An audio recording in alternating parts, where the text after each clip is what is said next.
मालूम होना चाहिए कि यदि नदी में पानी साफ नहीं बहेगा, नदी में अविरल निर्मल जल की धारा नहीं बहेगी, तो हमारे जीवन में भी जल की धारा नहीं बहेगी।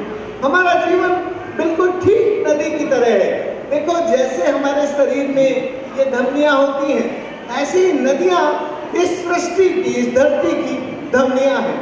और उनमें जब गंदा पानी होता है, वो गंदा पानी धरती के पेट में जाता है।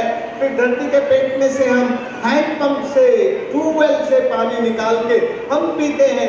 फिर वो हमारे पेट में जाता है और फिर वो हमें बीमार करता है। तो नदी, नीर और नारी, इन तीनों का जो अंतः संबंध है, इस अंतः संबंध को अब हमारे कॉलेज में कोई नहीं पढ़ाता, हमारे स्कूल में ये सब नहीं पढ़ाता। तुम बताओ, कोई भी बताओ जो यहाँ पढ़ी लिखी बहन बैठी है, उसने क्या अपने कॉलेज में, अपनी यूनिवर्सिटी में कभी ये पढ़ा है कि नीर, नारी और नदी का जो अंतः संबंध है वो जीवन के लिए कितना जरूरी है, और उस संबंध का सम्मान किए बिना व्यक्ति नहीं बन सकता। व्यक्ति के जीवन का जो आगे बढ़ने की गति है, आगे बढ़ने की दिशा है, उस दिशा में वो आगे नहीं जा सकता। मुझे कोई बताए कि किसी यूनिवर्सिटी में या किसी कॉलेज में या किसी गांव में या किसी स्कूल में आपने ये पढ़ाई पढ़ी क्या? पढ़ाए? किसी ने भी पढ़ा हो? बताओ मुझे, बस इतना बता दो कि जिसने ये पढ़ा हो कि नीर, नारी और नदी का जो संबंध है वो हमारे जीवन की सुख, समृद्धि, शांति और समाधान के साथ रिश्ता रखता है। किसी ने पढ़ा? कोई टीचर है जो ये पढ़ाता है? नहीं पढ़ा। क्यों नहीं पढ़ाता? क्योंकि आजकल हमारी शिक्षा में रावणीय शिक्षा पढ़ाई जाती है। हमारे पास दो तरह की शिक्षा है। एक शिक्षा का नाम है राम की शिक्षा, दूसरी शिक्षा का नाम है रावण की शिक्षा। जो राम की शिक्षा है वो प्रकृति के साथ, निसर्ग के साथ, उस निसर्ग में जो भी कुछ है उसका सम्मान करना सिखाती है, उसके साथ प्यार से जीना सिखाती है। जब राम के ऊपर संकट आया तब भी उसने किसी को धोखा नहीं दिया। राम के जीवन का सबसे बड़ा संकट था, उसकी प्रियतमा को रावण ने उठा लिया। ये उसकी जिंदगी का सबसे बड़ा बुरा दिन था। उस बुरे दिन में भी उसने रावण को भी धोखा नहीं दिया। उसके जीवन में कभी धोखा देने वाली शिक्षा नहीं थी, लेकिन रावण के जीवन में केवल और केवल धोखा देने वाली शिक्षा थी। राम अपनी जवानी में, जिस जवानी में उसको राजमहल में रह के सुख का भोग करना था, अपनी प्रियतमा के साथ राजमहल में रहना था, उसमें अपनी मौसी के कहने से, किसके कहने से?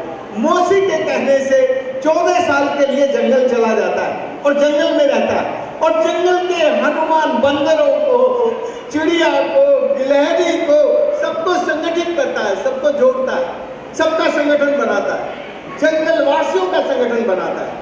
वो राम है। राम महल में रहने वाला राम नहीं है।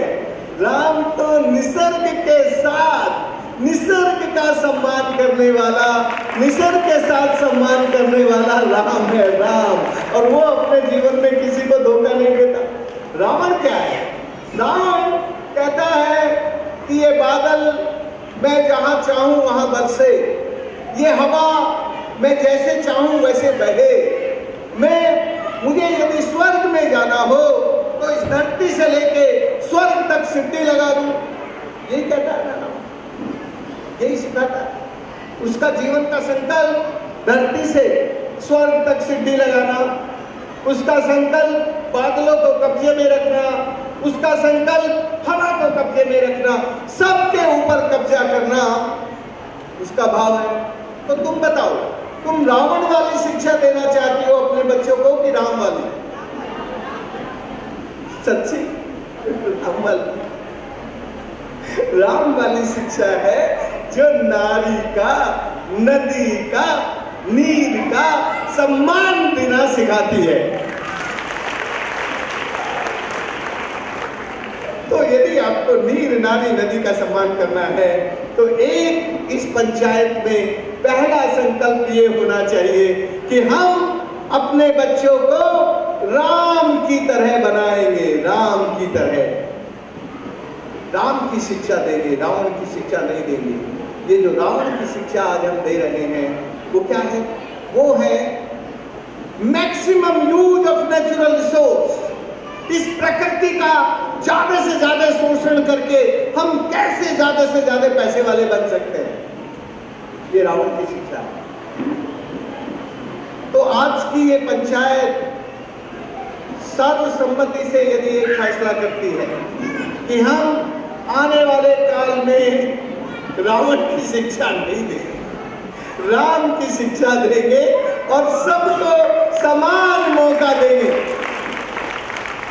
मैं आपकी ये ताली की आवाज ये मान लूं कि आप राम को पसंद करती हैं, सब राम की शिक्षा देंगी? हाँ, नहीं, ताली की आवाज में कुछ कहा नहीं मुझे। राम सीखने लायक है।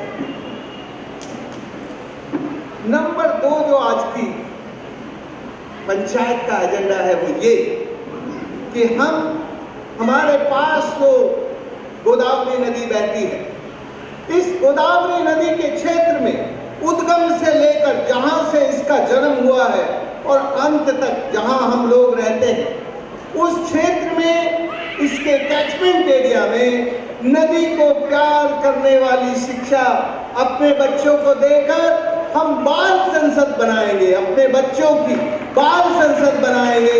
जो बाल संसद हमारी नदी के संरक्षण का काम करेगी, हमारी गोदावरी अविरल निर्मल जलधारा की तरह बहे, उसमें गंदगी कभी ना बहे। हम गोदावरी को अविरल निर्मल शुद्ध सदा नीरा बनाकर बहाएंगे।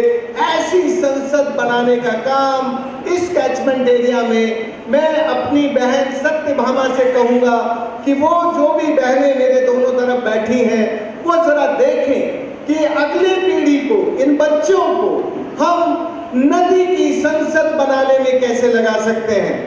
हमारा एक साथी बैठा है जो अभी बंबई से आया है, उसका नाम है अविनाश कुबल। इसने बंबई के सारे स्कूलों में, बंबई के स्कूलों में नदी को कैसे अविरल निर्मल बनाए उसका एक शिक्षण का काम शुरू किया है। मैं कहूंगा कि जरा 2 मिनट में अविनाश तुम आके बता दो क्या किया है। मैं बोलूं, तुम बोलोगे, अच्छा लगेगा।